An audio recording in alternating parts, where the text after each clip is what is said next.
ह्याचरी भनिसकेपछि चल्ला कोरल्ने मेसिन भनेर बुझिन्छ। आधुनिक तरिकाले मेसिनबाट चल्ला उत्पादन गर्ने तरिकालाई ह्याचरी भनेर जानिन्छ। ह्याचरी वा चल्ला कोरल्ने मेसिन बजारमा किन्न पाइन्छ भनेर तपाईलाई थाहा छ। वास्तवमा त्यो मेसिनसँग सम्बन्धित हामीले धेरै किसिमका भिडियोहरू बनाएका छौँ र वास्तवमा ह्याचरी चलाउन तालिम चाहिन्छ वा चाहिँदैन भन्ने आजको यस अङ्क रहेको छ। हजुर नमस्ते साथीहरू, तपाईहरुलाई अबिराम इन्क्युबेटर एन्ड मेसिनरी च्यानलमा स्वागत छ। साथीहरू, यस च्यानलमा हामीले पोल्ट्री जन्य विभिन्न किसिमका भिडियोहरू प्रस्तुत गर्छौँ। ह्याचरी मेसिन जन्य भिडियोहरू, त्यस्तै पोल्ट्री क्षेत्रका यावत कुराहरू गर्ने गर्दछौँ। त्यस्तै कतिपय किसान साथीकोमा गएर उहाँहरूको ठाउँको भिडियोहरू पनि तपाईहरुमाझ सम्प्रेषण गर्ने गर्दछौँ। ह्याचरीको तालिम चाहिन्छ वा चाहिँदैन भन्ने आजको विषय रहेको छ। ह्याचरी सबसे पहिले चलाउँदाखेरि के चाहिन्छ, कस्ता खालका जानकारी चाहिन्छ त्यो हेर्नेछौँ। त्यसपछि बनाउँदाखेरि के चाहिन्छ हामीले त्यो पनि हेर्नेछौँ। वास्तवमा ह्याचरीको तालिम कतिपय साथीहरूले मलाई प्रश्न गर्नुभएको थियो फोन मार्फत वा भिडियो च्याट वा जुनसुकै माध्यमबाट मलाई च्याट गर्दाखेरि मैले त्योसँग सम्बन्धित भिडियो चाहिँ बनाउन सकेको थिएन। त्यही भएर आज चाहिँ मैले तपाईहरुमाझ यो भिडियो बिल्कुल तपाईहरुलाई नै समर्पित गर्दै बनाएको छु। वास्तवमा ह्याचरी चलाउँदाखेरि तालिम चाहिँदैन। दुई चारवटा कुराहरू छ, ती कुराहरू तपाईसँग जानकारी छ भने तपाईले सजिलै चलाउन सक्नुहुन्छ। अहिलेको जुन टेक्नोलोजीको दुनिया छ, यो टेक्नोलोजीको दुनियामा तपाईले मेसिनबाट मेसिनलाई काम गराउन सक्नुपर्छ, जान्नुपर्छ। तरिकाहरू छ, सकिँदैन भने सम्बन्धित व्यक्तिबाट सिक्न सकिन्छ वा गुगल युट्युब भरि हेर्न सकिन्छ। चलाउँदाखेरि के कुरामा ध्यान दिनुपर्छ, वास्तवमा मेसिनहरू अटोमेटिक हो कि सेमी अटोमेटिक हो त्यो कुरा ख्याल गर्नुपर्ने हुन्छ। अटोमेटिक हो भने अन्डा आफैले पल्टाउने भयो, ह्युमिडिटीहरू टेम्परेचरहरू अटोमेटिकली बनाउँछ भने सेमी अटोमेटिक वा म्यानुअल खालका मेसिनहरू छ भने टेम्परेचर वा ह्युमिडिटी दुवै अटोमेटिक पनि हुनसक्छ, अन्डा रोल गरेको पनि हुनसक्छ, घुमाएको पनि हुनसक्छ, वा ती मध्ये कुनै पनि एउटा कुरा अटोमेटिक हुनसक्छ, बाँकी सेमी अटोमेटिक वा आफैले म्यानुअली मिलाउनु पर्ने हुनसक्छ। अब यो कुरा अटोमेटिक र सेमी अटोमेटिकमा तपाईले ध्यान दिइसकेपछि तिनीहरू चलाउँदाखेरि मोनिटरिङ अर्थात् निगरानी गर्दाखेरि तपाईले साँझ र बिहान जोसुकैले भ्याउँछ त्यति समय त जसले पनि भ्याउँछ, खाना खाने टाइममा यसो एकचोटि हेर्यो भने वास्तवमा मेसिनमा के कस्तो भइरहेको छ भनेर मोनिटरिङ वा निगरानी गर्न सकिन्छ।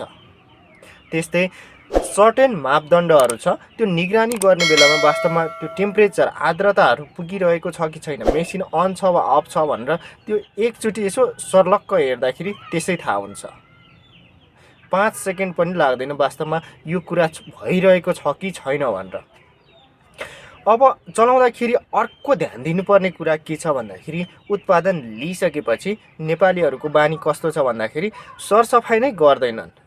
प्वाखहरू झरेको हुन्छ, प्राइमेरी टाइपको जुन चल्लाहरूको प्वाख हुन्छ, सुरुको अवस्थाको प्वाख, त्यो चल्लाहरू हल्का तङ्ग्रिसकेपछि त्यो प्वाखहरू झरेको हुन्छ। त्यो प्वाखहरू सँगसँगै दिशा गरेको र अन्डाका ससाना टुक्राहरू त्यो मेसिनमा चाहिँ हुन्छ, ह्याचरमा हुन्छ वा मेसिनको सतहमा त्यो झरेको हुन्छ, त्यो चाहिँ सरसफाइ गरिदिँदैनन्। त्यस्तै त्यसलाई स्यानिटाइज गर्नुपर्ने हुन्छ, तपाईले त्यसलाई निष्क्रिय पार्नुपर्ने हुन्छ। कतिपय जीवाणुहरू पनि सङ्क्रमण हुन सक्छ, त्यस्तो खालको छ भने निष्क्रिय पार्नुपर्ने हुन्छ, स्यानिटाइज गर्नुपर्ने हुन्छ। वा मैले लोकल रक्सीबाट कसरी मेसिन सफा गर्ने भनेर पनि तपाईलाई बताएको छु, त्यो पनि युज गर्न सक्नुहुन्छ। हल्का डिटोलले सफा गर्न सक्नुहुन्छ वा घाममा त्यो सफा गरिसकेको मेसिनलाई सुकाउन पनि सक्नुहुन्छ। र अर्को विशेष कुरा भनेको मोनिटरिङ, निगरानी चाहिँ तपाईले दिनै पर्ने हुन्छ वा घरको जोसुकै मान्छेले निगरानी गर्न सक्छ, तपाईले उहाँलाई सिकाउन सक्नुहुन्छ।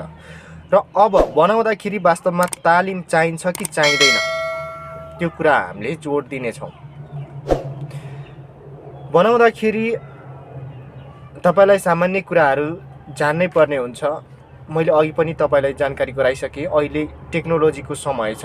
तपाईले युट्युब वा गुगलबाट पनि सिक्न सक्नुहुन्छ। धेरै कुराहरू धेरै नै प्रगति भइसकेको छ यस क्षेत्रमा।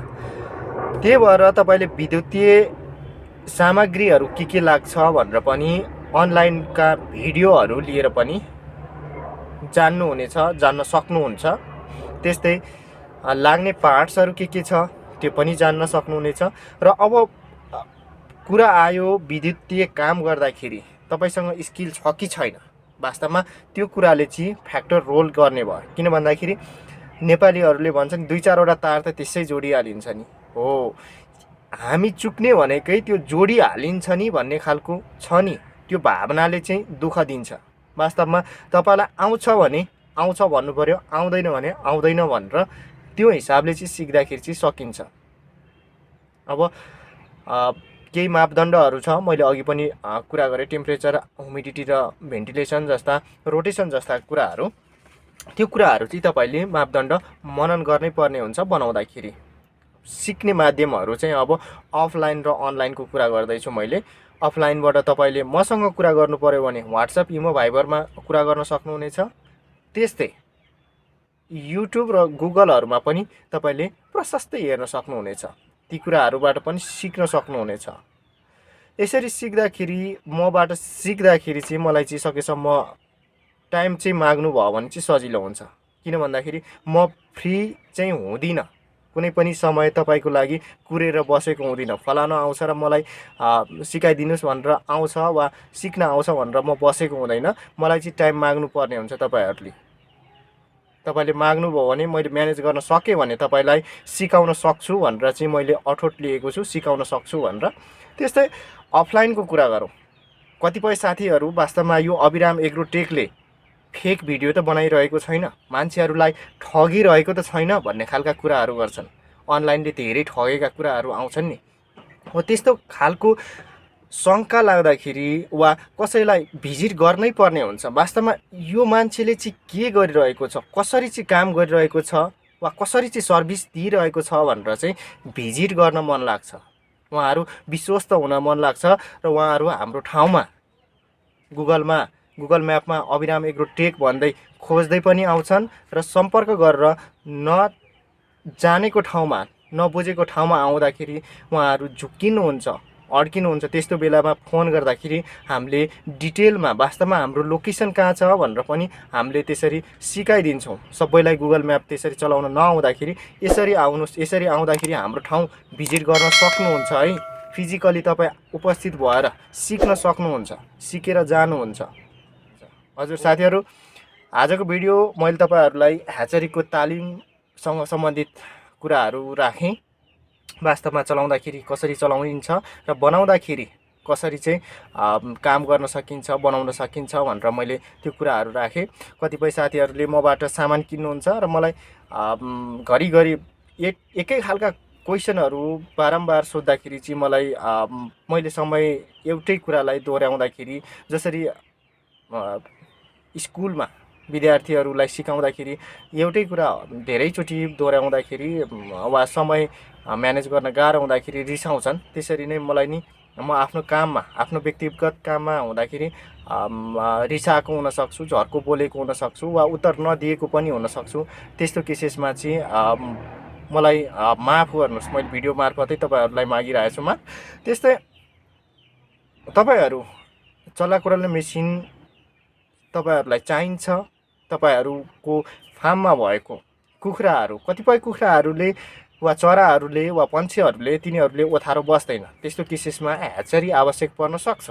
ह्याचरी आवश्यक पर्यो भने Chinese machine, Chinese hatchery machine, Chinese incubator वा हामीले आफैले बनाएको अबिराम एग्रोटेकले बनाएका विभिन्न क्षमताका, विभिन्न मूल्यका, तपाईँकै बजेटमा, तपाईँसँग भएको बजेटमा अटाउने खालका मेसिनहरू चाहिँ हामीले उत्पादन गर्छौँ।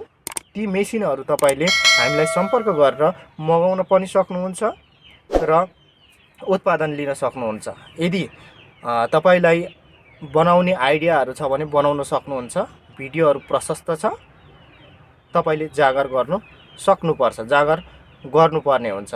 आजको भिडियो तपाईहरुलाई के कस्तो लाग्यो, कुनै पनि जिज्ञासा छ भने कमेन्ट लेख्नुस् वा फोन गर्नुस् वा व्हाट्सएप इमो भाइबरमा च्याट गर्नुस्। मैले जवाब तपाईलाई सजिलै तपाईसँग सम्पर्कमा आउने छु। आजको भिडियो यति नै प्रस्तुत गर्छु। हाम्रो सम्पर्क नम्बर तपाईले डिस्प्लेमा देख्नु हुँदै आजको भिडियो मार्फत बिदा हुन्छु। धेरै धेरै धन्यवाद।